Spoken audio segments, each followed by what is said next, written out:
Good morning friend.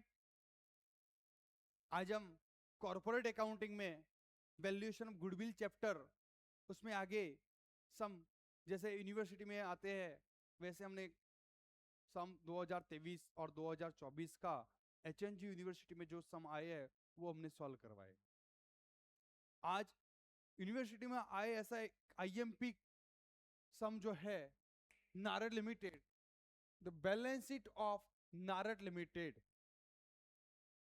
31 दिसंबर की बात है। यहाँ पे जो आपको बैलेंस शीट दिया है वो अकाउंट टाइप्स का है, स्टेटमेंट टाइप का नहीं है। अकाउंट टाइप का जो बैलेंस शीट दिया है एक शेयर कैपिटल और लायबिलिटीज और एक आपकी एसेट्स है। उसमें एडिशनल इंफॉर्मेशन जो बताई है वो देखते हैं। तो सबसे पहले market price of land and building is 20% more than the book value. Land और बिल्डिंग की मार्केट प्राइस कितनी है? 5 लाख है। 5 लाख में आप 20% ऐड कीजिए तो 5 लाख के 20% कितने होंगे? 1 लाख ऐड कर दीजिए तो न्यू वैल्यू आपको कितनी मिल जाएगी? 6 लाख। उसके बाद while that plant and machinery is 20% less than the book value, तो प्लांट मशीनरी भी कितनी है? 5 लाख है। मगर उसमें देखना इस साइड आपका डेप्रिसिएशन दिया है। देखो प्लांट मशीनरी का डेप्रिसिएशन दिया है तो 5 लाख में सबसे पहले डेप्रिसिएशन डिडक्ट कीजिए तो बुक वैल्यू कितनी है?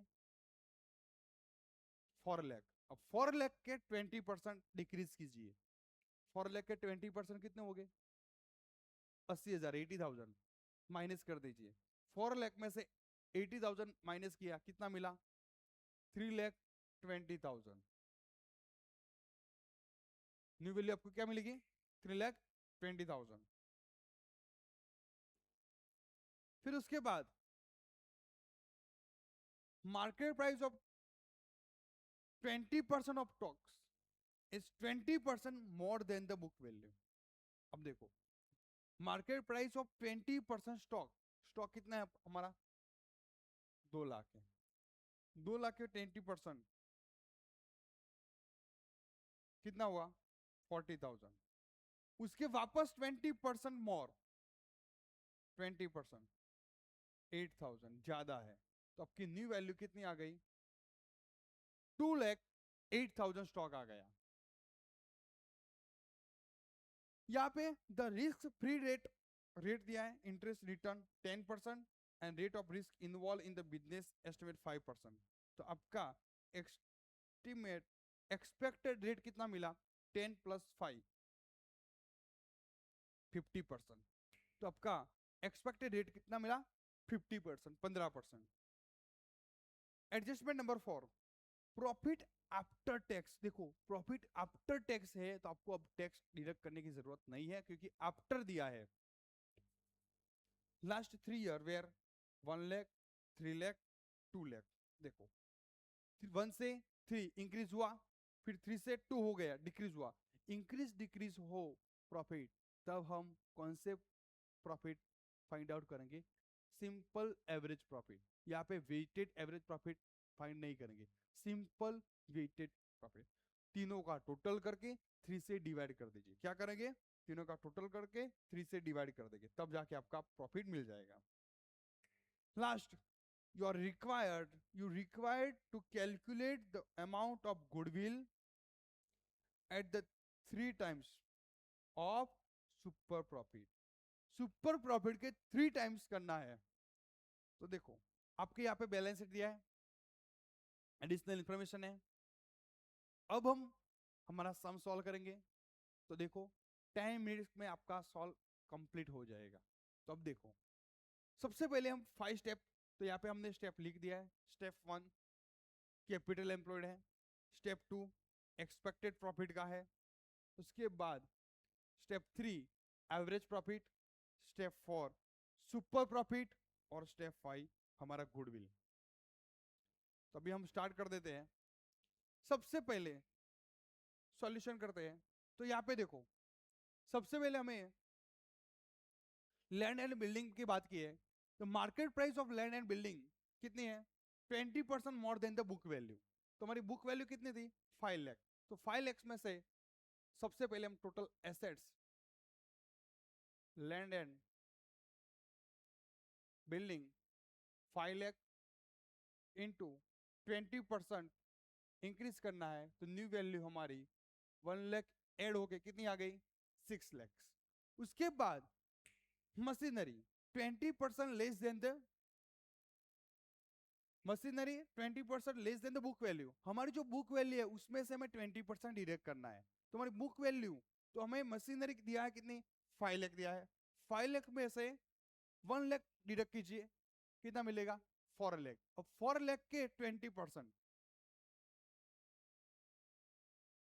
मशीनरी, 4 लाख के 20% डिडक्ट करना है, मीन्स माइनस करना है। तो 4 लाख में से 20% डिडक्ट कीजिए, कितना मिलेगा, 80,000 माइनस हो जाएगा, 3,20,000। Now third adjustment, market price of 20% of stock is 20% मोर।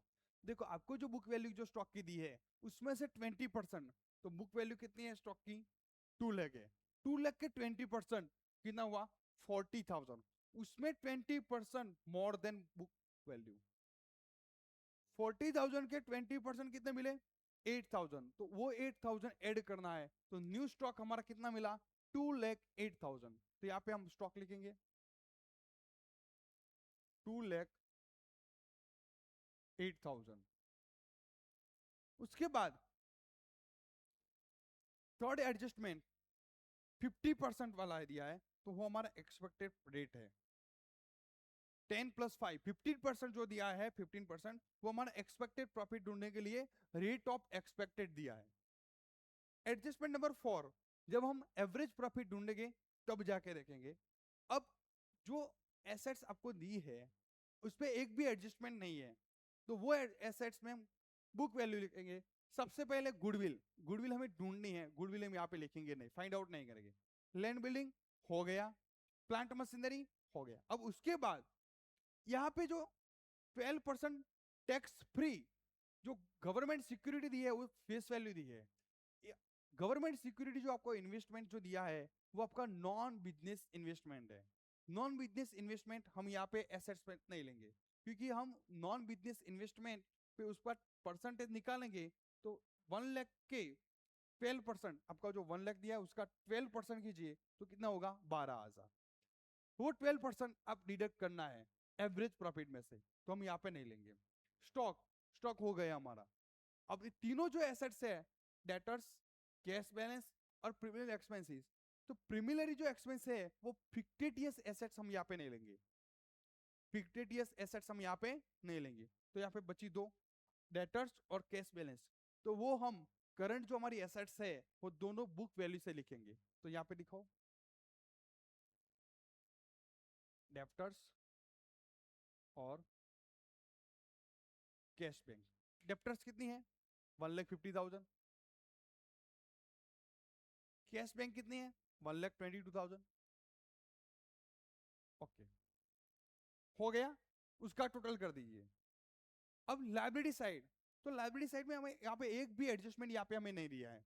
तो ऐसा कौन से देखो इक्विटी शेयर कैपिटल हम यहाँ पे नहीं लेंगे, प्रेफरेंस शेयर कैपिटल वो डिडक्ट होगी स्टेप 1 में, रिजर्व तो रिजर्व नहीं लेंगे, डिवेंचर 3 लाख, करंट लाइबिलिटीज और एम्प्लॉय प्रॉफिट शेयरिंग फंड, ये तीनों लेंगे।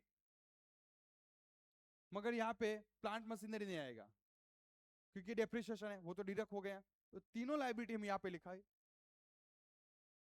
10% डिबेंचर कितना है, 3 लाख, फिर करंट लाइबिलिटीज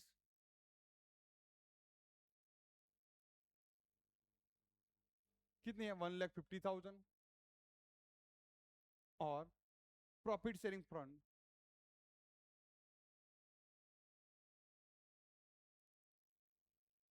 कितना है, 50,000।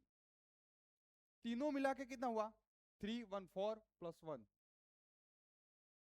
कितना हुआ, 5 लाख हुआ। इसका टोटल किया कितना आता है, 14 लाख। ओके, 14 लाख। ये आपका ए और ये आपका बी। अब आप यहां पे ए में से बी माइनस कीजिए। 14 लाख माइनस 5 लाख क्या मिला? 9 लाख। अब उसमें से सबसे पहले आप लेस करेंगे प्रेफरेंस शेयर कैपिटल।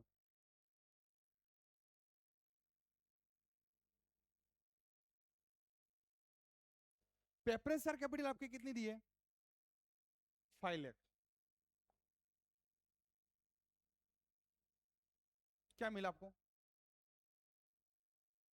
5 लाख है ना प्रेफरेंस शेयर कैपिटल, कितना मिला? 4 लाख। क्लियर? यहां तक ओके। अब आप स्टेप 1 आपका जो मिल गया उसको हम क्या बोलेंगे? ये क्या है आपका? कैपिटल एम्प्लॉयड मिला। क्या मिला? Capital employed. कितना मिला? 4 लाख।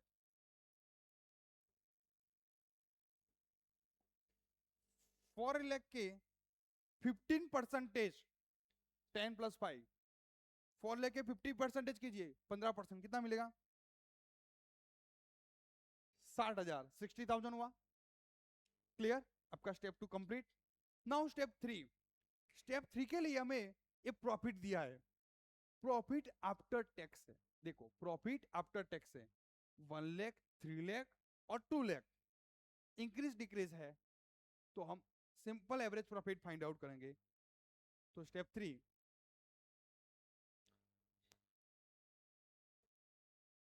यहां पे प्रॉफिट 1 लाख, उसके बाद इंक्रीज हुआ 3 लाख और उसके बाद 2 लाख, टोटल किया 6 लाख। 6 लाख डिवाइडेड बाय 3 क्या मिला? 2 लाख। उसमें से आप interest on non business investment, interest on non business investment, तो ये आपका गवर्नमेंट सिक्योरिटी है। फेस वैल्यू 1 लाख, उसका 12%। मगर यहाँ पे प्रॉफिट आफ्टर टैक्स है तो उसका भी हम प्रॉफिट आफ्टर टैक्स ही लिखेंगे। तो यहाँ पे लिखो 1 लाख, उसके 12%, 12,000, उसका 50% टैक्स माइनस करके क्या मिला आपको? 6,000 माइनस कीजिए, कितना मिला? 1,94,000। अब टैक्स नहीं आएगा डायरेक्ट। टैक्स क्यों नहीं आएगा? क्योंकि आफ्टर टैक्स है। प्रॉफिट आफ्टर टैक्स है तो टैक्स नहीं आएगा। Direct dividend on preference share capital. तो आपकी प्रेफरेंस शेयर कैपिटल देख लो और उसका परसेंटेज 12% है और 5 लाख है। तो 5 लाख के 12% कीजिए, कितना मिला? 72,000, सॉरी 60,000, 60,000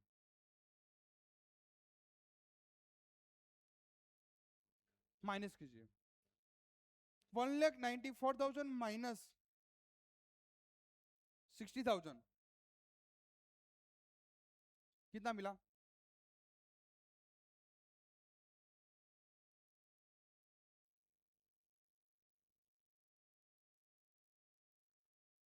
ओके 12% है ना। ओके तो 1,34,000। ओके बुक में कितना परसेंटेज दिया है? 10% है। ओके सॉरी यहाँ पे मेरे मिस्टेक हो गई है। यहाँ पे देख लो, यहाँ पे 10% है। 10% है, हाँ 10% है। तो 10% है तो आपको यहाँ पे 10% करना है, तो 10% के हिसाब से कितना आएगा 50,000। तो अब क्या मिला 1 लाख, ओके 44,000, 10% है तो 1,44,000। अब वो यहाँ पे लिख दीजिए एवरेज प्रॉफिट, उसमें से एक्सपेक्टेड प्रॉफिट जो आपको दिया है, आपने फाइंड आउट किया ना एक्सपेक्टेड प्रॉफिट, कितना फाइंड आउट किया 60,000, तो वो 60,000 माइनस कर दीजिए, क्या मिला 1,44,000 माइनस 60,000, 84, ओके। अब 84,000 के कितने टाइम्स बताए आपको 3 time, goodwill at 3 time of super profit, तो इंटू 3 कर दीजिए, कितना आता है 2 लाख, आंसर चेक कर दीजिए, आपकी गुडविल 2,52,000 आ गई, ओके। तो किस तरह से हमने कैलकुलेट किया वो आपने खुद देख लिया कि हमने जब पहले फर्स्ट स्टार्टिंग में स्टेप बताए थे कि गुडविल कैलकुलेशन स्टेप जो है उस स्टेप के जरिए हमें ये सम कंप्लीट कर दिया, तो समझ में आ गया। इन नारद कंपनी लिमिटेड का है। अब नेक्स्ट कल हम देखेंगे आशीता लिमिटेड, उसके बाद HNU 2024 में जो क्वेश्चन आया है वो भी देख लेंगे हम, ठीक है। सारे सम दिए हैं हमने, तो ऐसे सम आप कैलकुलेट करते जाना, ठीक है।